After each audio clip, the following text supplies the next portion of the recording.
새벽 5시 알람이 울리기 전에 박순자는 눈을 떴습니다. 70대 중반의 나이에도 그녀의 하루는 언제나 이렇게 시작되었습니다. 낡은 이불을 젖히고 일어나 안방으로 향했습니다. 침대에 누워있는 남편 김철수의 이마에 손을 대어봤습니다. 체온이 정상인지 확인하는 것이 그녀의 첫 번째 일과였습니다. 여보, 아침이에요. 대답은 없었습니다. 20년째 같은 모습이었습니다. 뇌졸중으로 쓰러진 이후 남편은 한 번도 제대로 된 대답을 하지 못했습니다. 가끔 눈동자가 움직이거나 입술이 미세하게 떨릴 뿐이었습니다. 순자는 그것만으로도 감사했습니다. 살아있다는 증거였으니까요. 순자는 남편의 몸을 천천히 옆으로 돌렸습니다. 욕창을 예방하기 위해 2~3시간마다 자세를 바꿔줘야 했습니다. 70대의 힘으로 70kg이 넘는 남편을 움직이는 일은 결코 쉽지 않았습니다. 허리가 끊어질 듯 아팠지만 그녀는 아무 소리도 내지 않았습니다. 불평할 사람도 없었고 들어줄 사람은 더더욱 없었습니다. 남편의 몸을 닦아주고 기저귀를 갈았습니다. 처음에는 차마 눈을 뜨고 할 수 없었던 일이었습니다. 50년을 함께 산 남편이었지만 그의 배설물을 처리한다는 것은 낯설고 고통스러운 일이었습니다. 하지만 이제는 익숙해졌습니다. 아니, 익숙해질 수밖에 없었습니다. 오늘은 날씨가 좋네요. 창문 좀 열까요? 순자는 혼잣말을 하듯 남편에게 말을 걸었습니다. 대답이 없어도 괜찮았습니다. 그저 말을 걸고 싶었습니다. 혼자라는 생각을 떨쳐내고 싶었습니다. 커튼을 젖히자 아침 햇살이 방 안으로 쏟아져 들어왔습니다. 먼지가 햇빛에 반짝이며 떠다녔습니다. 아침 식사 준비는 두 사람 몫이었습니다. 자신의 죽 한 그릇, 남편의 유동식 한 팩. 남편을 일으켜 세우고 등 뒤에 쿠션을 받쳐줬습니다. 주사기로 천천히 유동식을 입에 넣어줬습니다. 너무 빠르면 사례가 들고 너무 느리면 식사 시간이 1시간 넘게 걸렸습니다. 순자는 적당한 속도를 터득하고 있었습니다. 맛있어요? 오늘 유동식은 호박 맛이에요. 남편의 눈동자가 미세하게 움직였습니다. 순자는 그것을 긍정으로 받아들였습니다. 작은 희망이라도 붙잡고 싶었습니다. 순자는 가끔 20년 전을 떠올렸습니다. 남편이 쓰러지던 그날을. 평범한 일요일 오후였습니다. 남편은 거실에서 신문을 보고 있었습니다. 갑자기요? 하는 소리가 들렸고 돌아보니 남편이 소파에서 미끄러지듯 쓰러지고 있었습니다. 여보, 여보. 순자는 비명을 지르며 119에 전화를 걸었습니다. 병원으로 달려가는 구급차 안에서 그녀는 남편의 손을 꽉 쥐었습니다. 제발, 제발 살려주세요. 기도밖에 할 수 있는 게 없었습니다. 수술은 성공적이었습니다. 생명은 건졌습니다. 하지만 의사는 말했습니다. 뇌 손상이 심각합니다. 회복 가능성은 솔직히 말씀드리면 거의 없다고 보셔야 합니다. 그날부터 순자의 인생은 완전히 바뀌었습니다.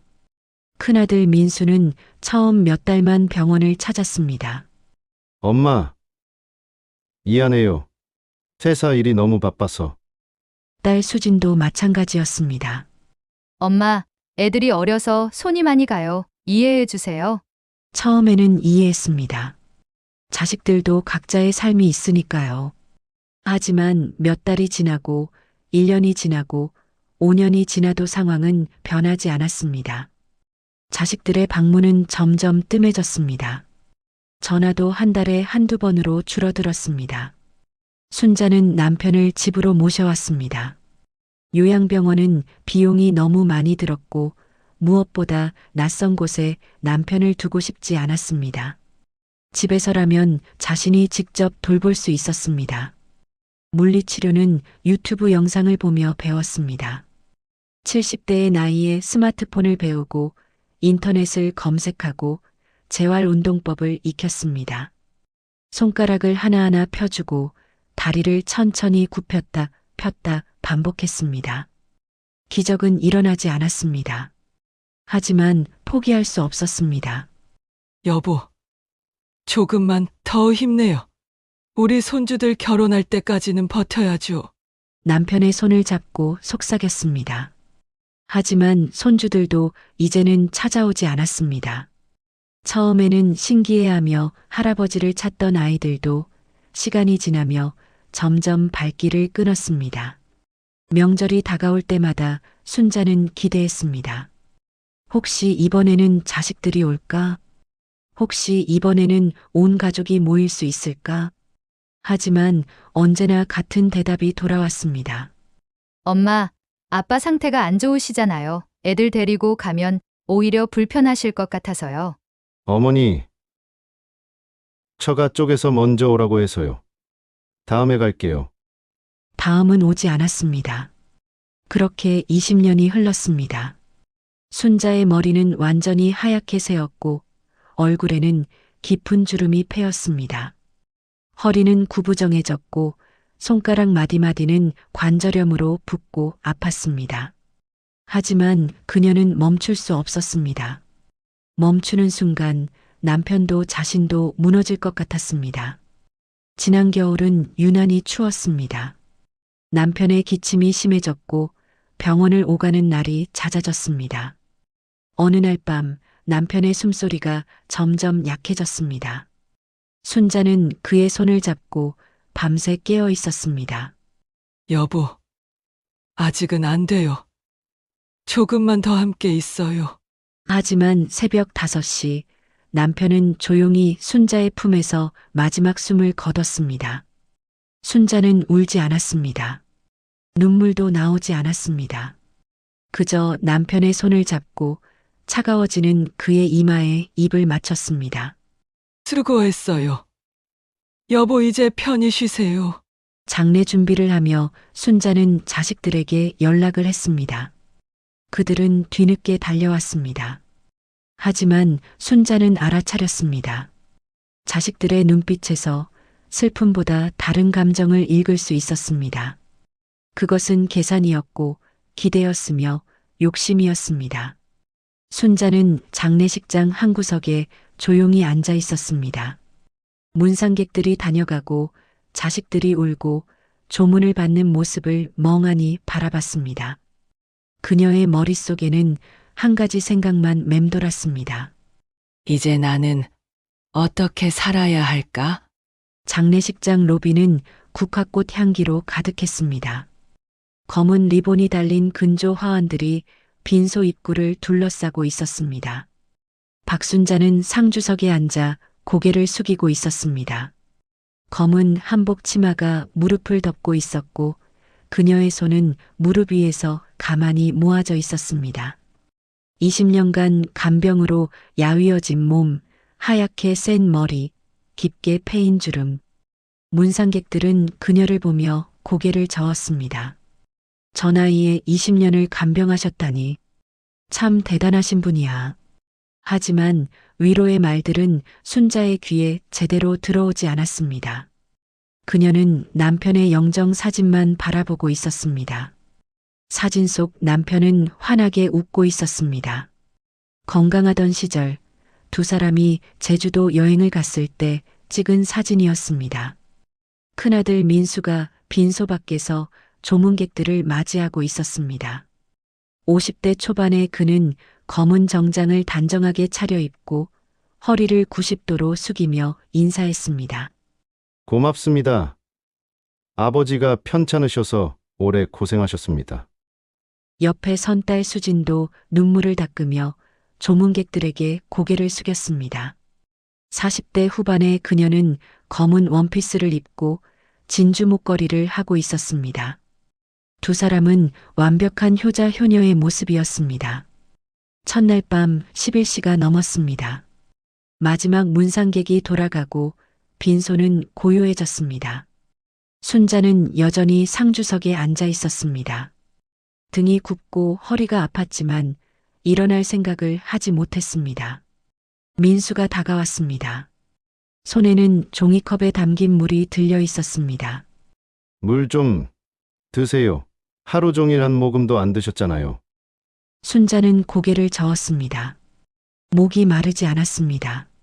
아니, 아무것도 목구멍으로 넘어가지 않을 것 같았습니다. 엄마, 우리 얘기 좀 해야 할 것 같은데. 민수가 조심스럽게 말을 꺼냈습니다. 순자는 천천히 고개를 들어 아들을 바라봤습니다. 민수는 순자의 눈빛을 마주치지 못하고 시선을 돌렸습니다. 무슨 얘기? 앞으로 계획이요.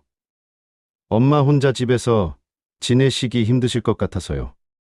순자는 대답하지 않았습니다. 민수는 옆에 놓인 의자를 끌어당겨 앉았습니다. 엄마, 솔직히 말씀드릴게요. 그 큰 집을 엄마 혼자 관리하시기 어려우실 거예요. 청소도 그렇고, 보일러 관리도 그렇고, 혼자서 다 하실 수 있어요? 20년 동안 혼자 해왔다. 순자의 목소리는 낮고 단호했습니다. 민수는 잠시 말을 멈췄다가 다시 입을 열었습니다. 그건 아버지 간병하시느라 그러신 거잖아요. 이제는 엄마 건강도 생각하셔야죠. 내 건강은 내가 알아서 한다. 엄마! 민수의 목소리가 조금 높아졌습니다. 하지만 곧 주변을 의식하며 목소리를 낮췄습니다. 엄마! 제 말 좀 들어보세요. 저희가 알아본 요양원이 있어요. 시설도 좋고, 같은 또래 어르신들도 많아서 외롭지 않으실 거예요. 요양원은 싫다. 왜요? 거기가 훨씬 편하실 텐데. 내 아버지 20년 간병한 집인데 어떻게 그냥 떠나니? 순자의 목소리가 떨렸습니다. 민수는 한숨을 쉬었습니다. 엄마, 담상에 젖어 계실 때가 아니에요. 현실적으로 생각하셔야죠. 현실. 순자가 아들을 똑바로 바라봤습니다. 민수는 순자의 눈빛을 피했습니다. 집 말이에요. 엄마 그 집을 저희한테 명예 이전해 주시면 관리도 저희가 하고 엄마 요양원 비용도 거기서 나올 수 있어요. 드디어 본심이 나왔습니다. 순자는 쓴웃음을 지었습니다. 내 아버지 장례도 끝나지 않았는데 벌써 그 얘기를 하는구나. 엄마, 오해하지 마세요. 저희가 욕심내서 그러는 게 아니라 그럼 뭐니? 엄마 걱정돼서 그러는 거예요. 민수의 목소리가 다시 높아졌습니다. 순자는 더 이상 대답하지 않고 고개를 돌렸습니다. 다음 날 오후 수진이 남편 재훈과 함께 빈소를 찾았습니다. 수진은 백화점 쇼핑백을 들고 있었습니다. 어머니, 과일 좀 사왔어요. 순자는 고개를 끄덕였습니다. 수진은 쇼핑백을 테이블에 내려놓고 순자 옆에 앉았습니다. 어머니, 오빠한테 들었어요, 집 얘기. 순자는 대답하지 않았습니다. 수진은 순자의 손을 잡았습니다. 어머니, 오빠 말이 맞아요. 혼자 사시기 힘드실 거예요. 제가 자주 찾아뵙고 싶어도 솔직히 여기서 어머니 집까지 왕복 4시간이에요. 애들도 있고 쉽지 않아요. 20년 동안 한 번도 안 왔잖니? 순자의 말에 수진의 얼굴이 굳었습니다. 재훈이 옆에서 끼어들었습니다. 어머님, 그건 좀 그러신 거 아니에요? 수진이도 나름대로 사정이. 당신이 끼어들 일 아니다. 순자의 목소리는 차가웠습니다. 재훈은 입을 다물었습니다. 수진이 다시 말을 이었습니다. 어머니, 저도 나쁜 딸인 거 알아요. 자주 못 찾아뵌 거. 정말 죄송해요. 그래도 이제라도 잘해드리고 싶어요. 어떻게? 어머니가 편하게 지내실 수 있게요. 요양원도 그렇고 경제적으로도 여유 있게 지내시도록요. 그러니까 집을 달라는 거지? 수진이 당황한 표정을 지었습니다. 어머니, 그게 아니라 저희가 관리를 해드린다는. 명의를 너희한테 넘기면 그게 내 집이 아니잖니. 법적으로는 저희 거지만 실질적으로는 어머니 집이죠. 법적으로 너희 거면 실질적으로도 너희 거다? 순자는 단호하게 말했습니다. 수지는 더 이상 말을 잇지 못했습니다.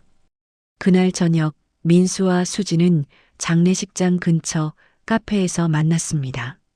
엄마가 완전히 막무가내야. 수진이 짜증스럽게 말했습니다. 민수는 커피를 한 모금 마시며 고개를 끄덕였습니다. 내가 어제도 얘기했는데 듣지도 않더라. 그럼 어떡해? 집을 못 받으면 우리가 손해잖아. 손해? 원래 우리 거야. 법적으로. 민수가 냉정하게 말했습니다. 수진이 눈을 크게 떴습니다. 오빠, 설마 법적으로 처리하려는 거야? 그럴 수도 있지. 엄마가 계속 버티시면. 그래도 그건 좀. 좀 뭐? 우리 아버지 재산이야. 우리가 상속받는 게 당연하잖아. 수진은 잠시 망설이다가 고개를 끄덕였습니다. 그나저나 보험금은 어떻게 돼? 엄마 명의로 돼 있어. 3억. 3억? 수진의 눈빛이 변했습니다.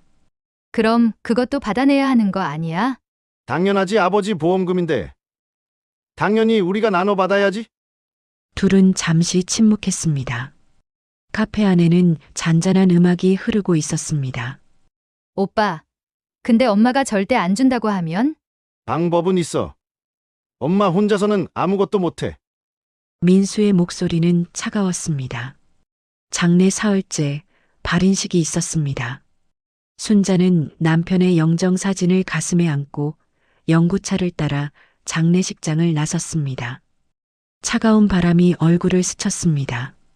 하늘은 회색빛이었고 비가 내릴 것 같았습니다.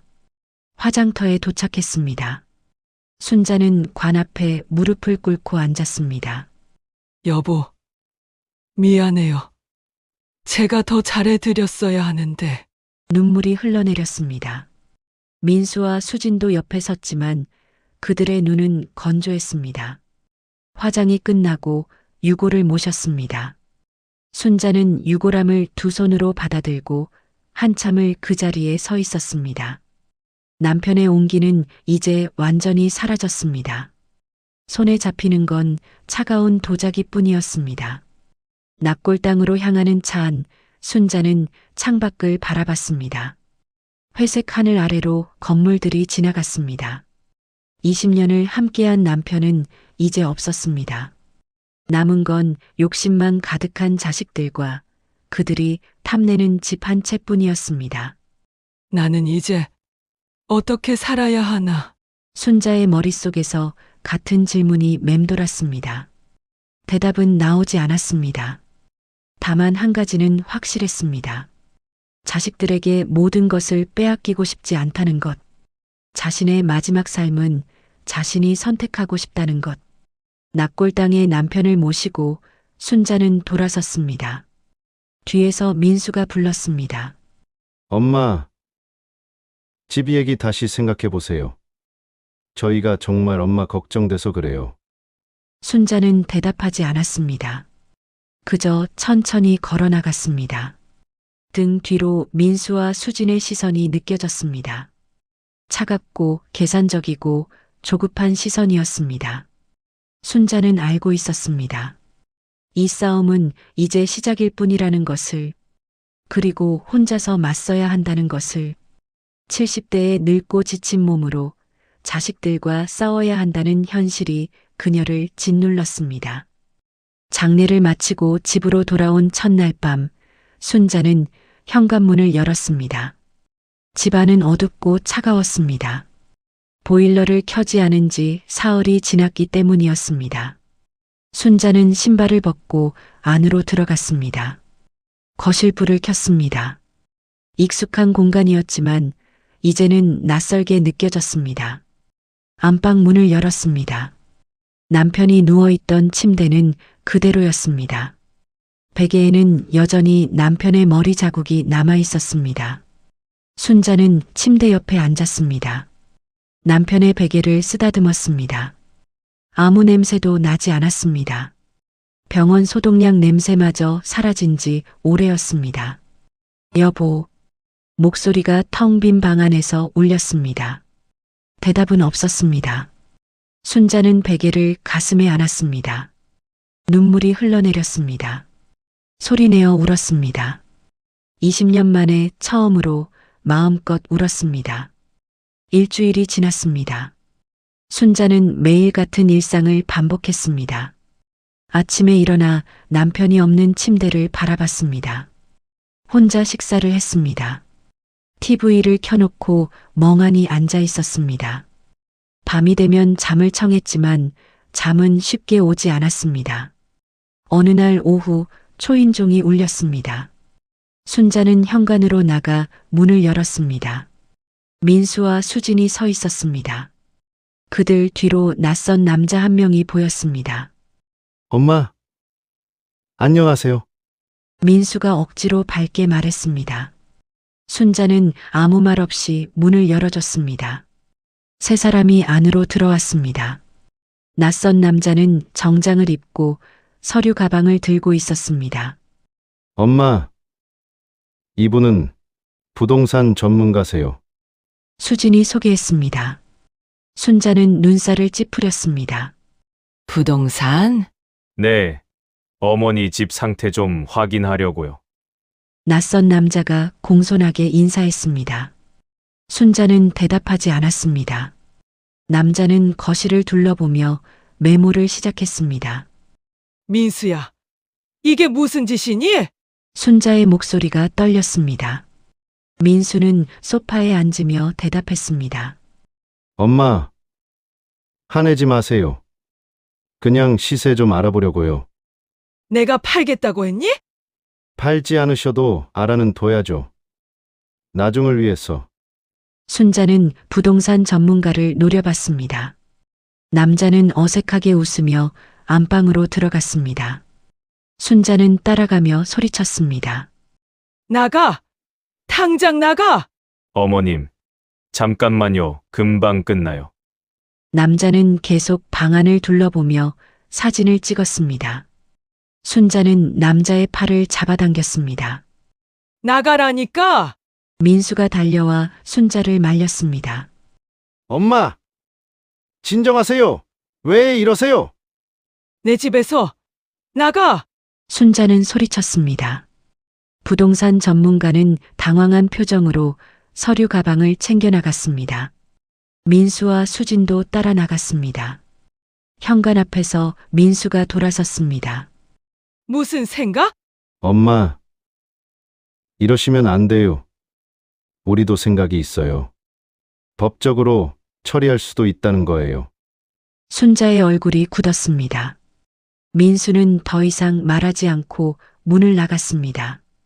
쿵소리와 함께 현관문이 닫혔습니다. 며칠 후 등기 우편이 도착했습니다. 순자는 우편물을 뜯어봤습니다. 법무법인 로고가 박힌 편지였습니다. 내용을 읽어 내려갔습니다. 상속재산 분할 청구, 공동소유권 주장, 법적 절차 안내.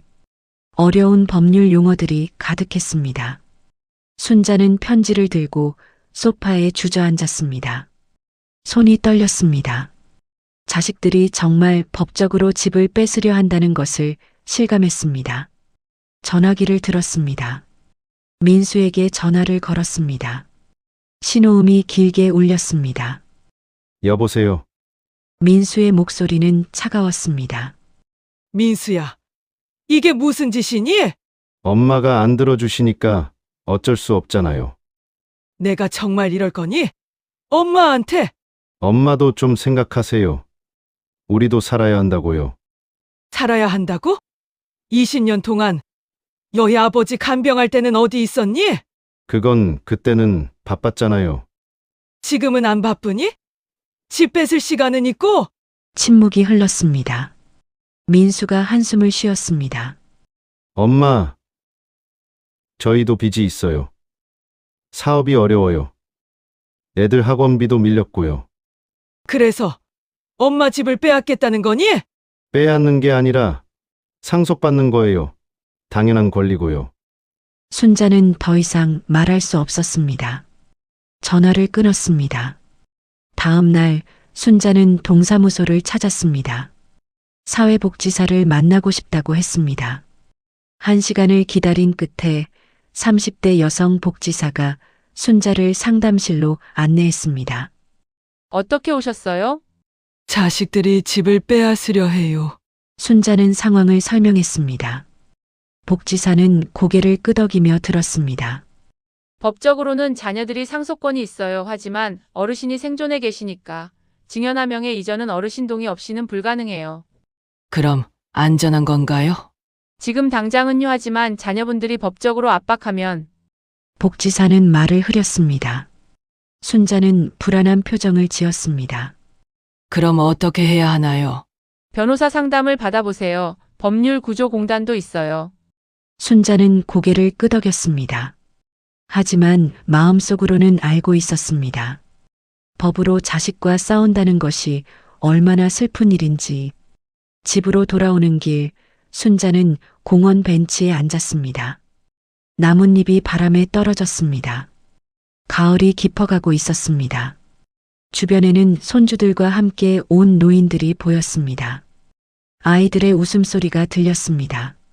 순자는 자신의 손주들을 떠올렸습니다. 민수의 딸 지은이는 이제 고등학생이었습니다.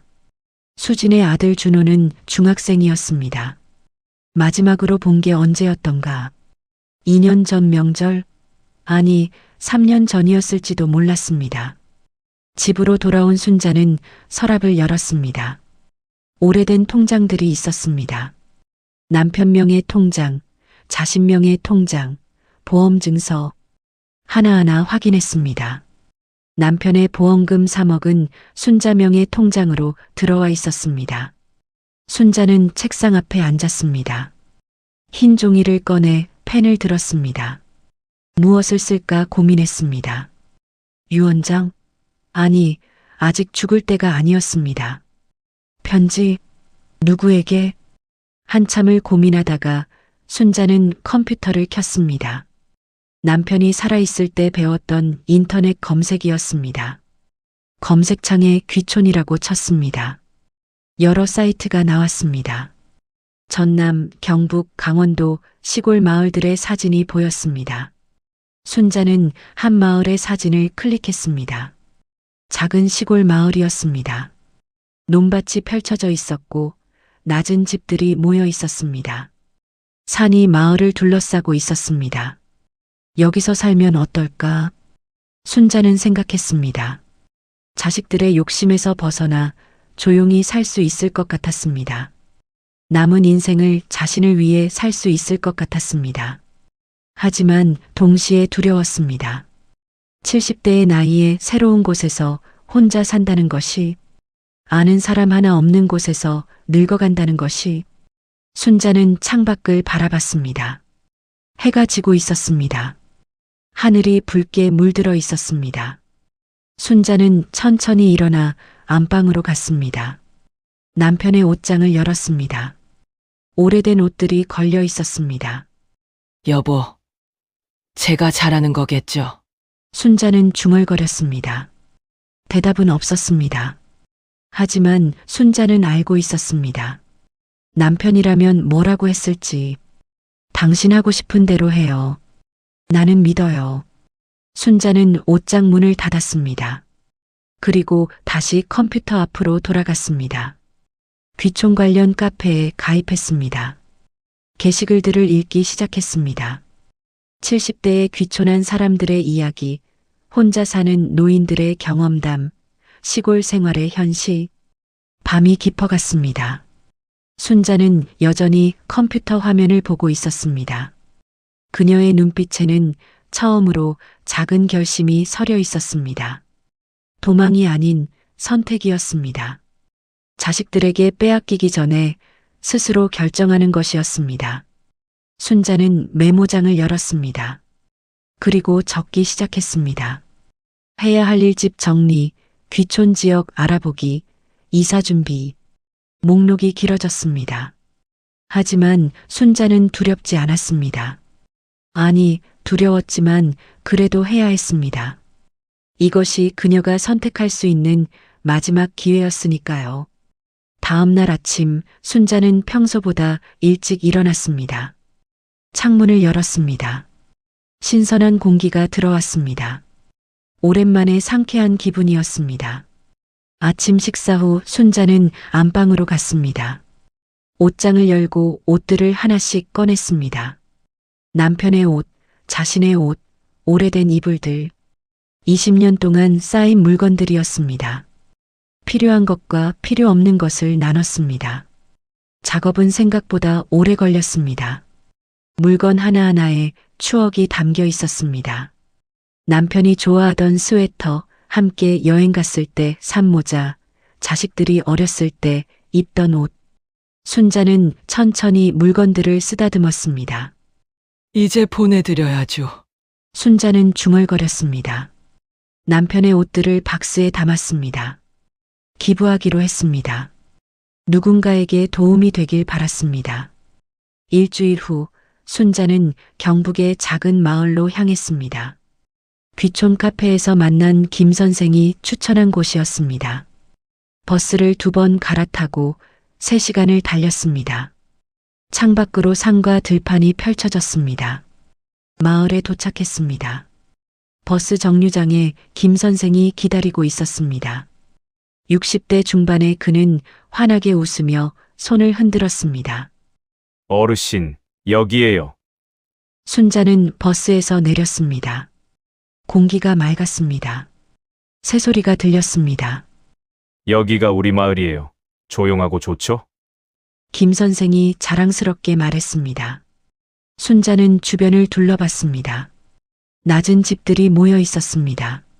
논밭 사이로 좁은 길이 나 있었습니다. 멀리 산이 보였습니다. 사람들은 어떤가요? 순자가 조심스럽게 물었습니다. 다들 친절해요. 서로 도와가며 살아요. 김 선생은 순자를 마을 이장 댁으로 안내했습니다. 이장은 70대 초반의 건강한 남자였습니다. 그는 순자를 반갑게 맞이했습니다. 어서 오세요. 김 선생한테 얘기 들었어요. 뵙기 죄송합니다. 무슨요? 우리 마을에 오시는 거 환영해요. 이장은 마을을 소개했습니다. 복지관, 보건소, 작은 슈퍼마켓, 생활하는 데 필요한 것들이 있었습니다. 순자는 마음이 조금 놓였습니다. 이장은 순자를 빈집 2곳으로 안내했습니다. 첫 번째 집은 너무 낡았습니다.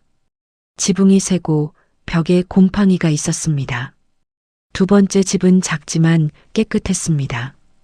방 2개에 작은 마당이 있었습니다. 여기가 나을 것 같아요. 순자가 말했습니다. 집주인은 80대 할아버지였습니다. 그는 도시로 간 아들과 살고 있어서 집이 비어 있었습니다. 월세가 얼마예요?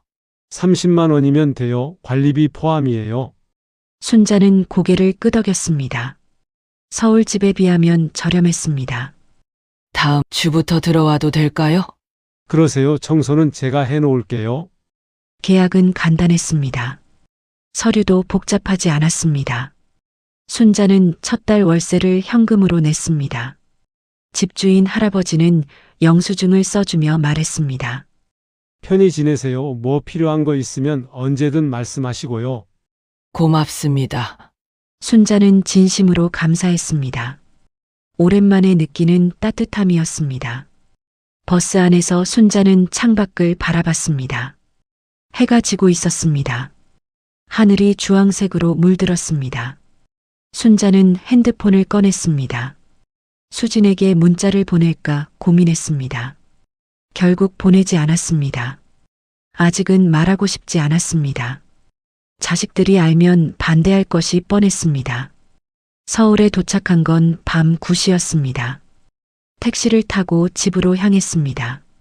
익숙한 골목길이 나타났습니다. 하지만 이제는 낯설게 느껴졌습니다. 집에 도착해 불을 켰습니다. 조용했습니다. 너무 조용했습니다. 순자는 침대에 앉았습니다. 그리고 메모장을 꺼냈습니다. 해야 할 일들을 적기 시작했습니다. 짐 정리, 이사 날짜 정하기, 자식들에게 알리기. 마지막 항목을 적다가 펜을 멈췄습니다. 자식들에게 어떻게 말해야 할까? 고민이 깊어졌습니다. 며칠 후 순자는 은행을 찾았습니다. 남편의 보험금 3억이 들어있는 통장을 가져갔습니다. 창구 직원에게 말했습니다. 기부하고 싶어요. 기부요? 어디에 하시려고요? 독거노인 무료급식소요. 직원은 놀란 표정을 지었습니다. 3억은 큰 돈이었습니다. 정말 하시겠어요? 가족분들과 상의는 괜찮아요. 제 돈이에요. 순자는 단호했습니다. 직원은 서류를 꺼냈습니다. 기부 절차를 설명했습니다. 순자는 꼼꼼히 듣고 서명했습니다. 기부가 완료됐습니다. 순자는 영수증을 받아 가방에 넣었습니다. 이상하게도 마음이 가벼웠습니다. 돈이 줄어든 게 아니라 짐이 줄어든 기분이었습니다. 다음으로 법무사 사무실을 찾았습니다. 집 기증 서류를 준비하기 위해서였습니다. 15년 전에 이미 공증하셨네요. 법무사가 서류를 확인하며 말했습니다. 네. 남편이 아플 때 했어요. 그럼 이제 실행만 하시면 돼요. 돌아가신 후에 자동으로 복지법인에 넘어가게 돼 있어요. 순자는 고개를 끄덕였습니다. 집도 돈도 이제 자신의 것이 아니었습니다. 하지만 후회는 없었습니다. 집으로 돌아온 순자는 짐을 정리하기 시작했습니다. 필요한 옷만 챙겼습니다. 사진 몇 장, 남편의 유품 몇 개, 많지 않았습니다. 저녁이 됐습니다. 순자는 마지막으로 집안을 둘러봤습니다. 거실, 안방, 부엌. 20년을 살았던 공간이었습니다. 이제 떠날 시간이었습니다. 핸드폰이 울렸습니다. 민수였습니다.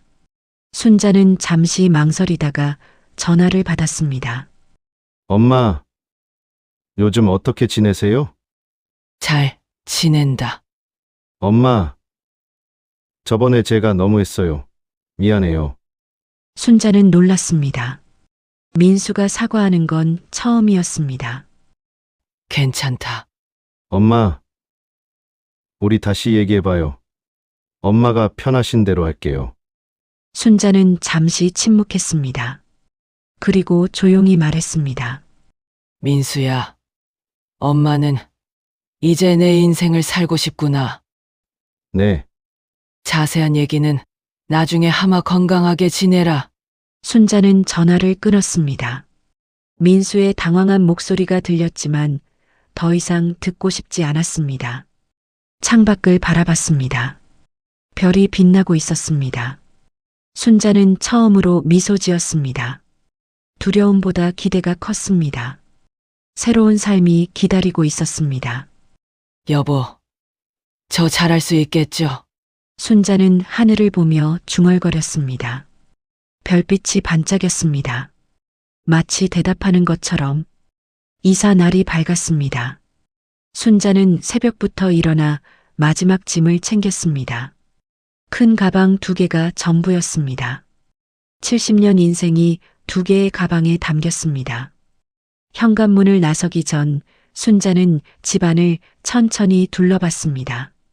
거실의 소파, 식탁, 남편이 좋아하던 안락의자, 모든 것이 그대로였습니다. 하지만 이제 이것들은 순자의 것이 아니었습니다. 안녕. 순자는 작게 인사했습니다. 집에게, 추억에게, 지난 시간에게. 택시가 도착했습니다. 기사가 가방을 트렁크에 실었습니다. 순자는 뒷좌석에 앉았습니다. 차가 출발했습니다. 백미러로 집이 점점 멀어졌습니다. 버스터미널로 향하는 길, 순자는 핸드폰을 꺼냈습니다. 민수와 수진에게 보낼 문자를 작성했습니다. 엄마는 시골로 간다. 걱정 마라. 집과 보험금은 사회에 기부했다. 건강하게 지내거라. 전송 버튼을 눌렀습니다. 곧 전화가 올 것이었습니다. 하지만 순자는 핸드폰을 껐습니다. 마을에 도착했습니다. 김 선생이 다시 나와 있었습니다. 그는 순자의 가방을 들어주며 말했습니다. 잘 오셨어요. 집은 깨끗하게 청소해뒀어요. 고맙습니다. 집은 작았지만 포근했습니다. 마루가 반질반질했습니다. 방에는 새 이불이 깔려 있었습니다. 부엌에는 기본 조미료와 쌀이 준비돼 있었습니다. 마을 분들이 조금씩 보태신 거예요. 김 선생이 설명했습니다. 순자는 눈시울이 뜨거워졌습니다. 모두에게 감사 인사 드려야겠어요. 천천히 하세요. 시간 많아요. 김 선생이 웃으며 말했습니다. 첫날 밤 순자는 낯선 천장을 바라봤습니다. 고요했습니다. 차 소리도 사람 소리도 없었습니다. 대신 벌레 소리가 들렸습니다. 바람이 나뭇잎을 흔드는 소리도 들렸습니다. 순자는 눈을 감았습니다. 불안하지 않았습니다. 오히려 평온했습니다. 다음 날 아침 이장이 찾아왔습니다. 손에는 밑반찬이 담긴 통이 들려 있었습니다. 아침 드셨어요. 아직이에요. 우리 마누라가 만든 건데 같이 드세요. 이장은 김치, 된장찌개, 나물을 내놨습니다.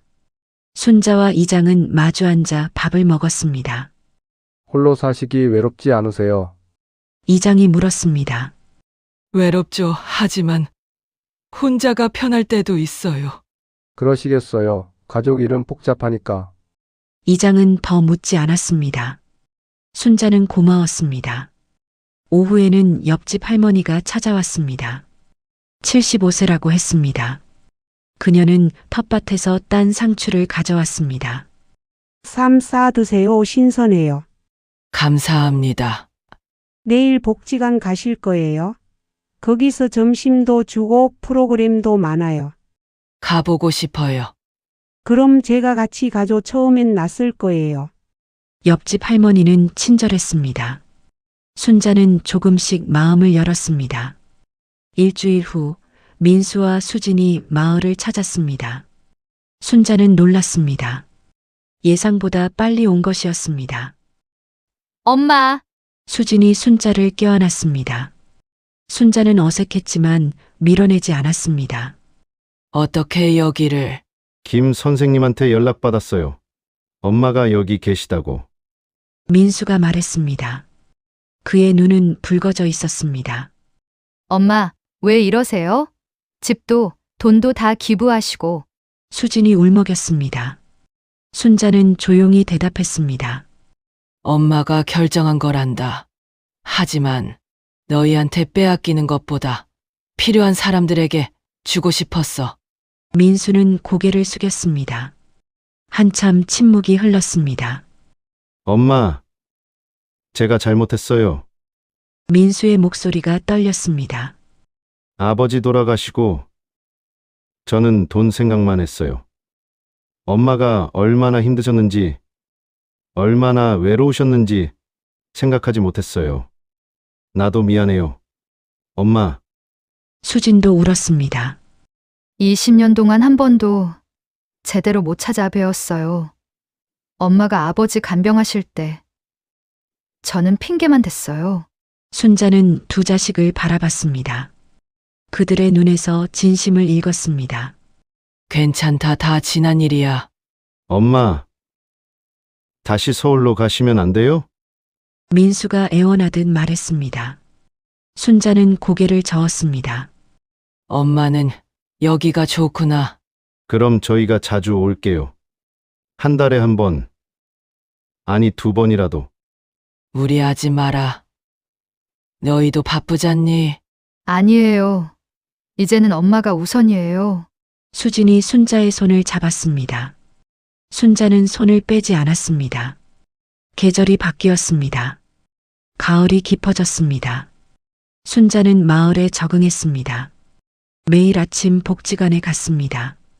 다른 어르신들과 체조를 하고 점심을 먹고 이야기를 나눴습니다. 텃밭도 시작했습니다. 상추와 고추를 심었습니다. 매일 물을 주고 잡초를 뽑았습니다. 작은 일이었지만 보람이 있었습니다. 민수와 수지는 약속을 지켰습니다. 한 달에 한 번씩 찾아왔습니다.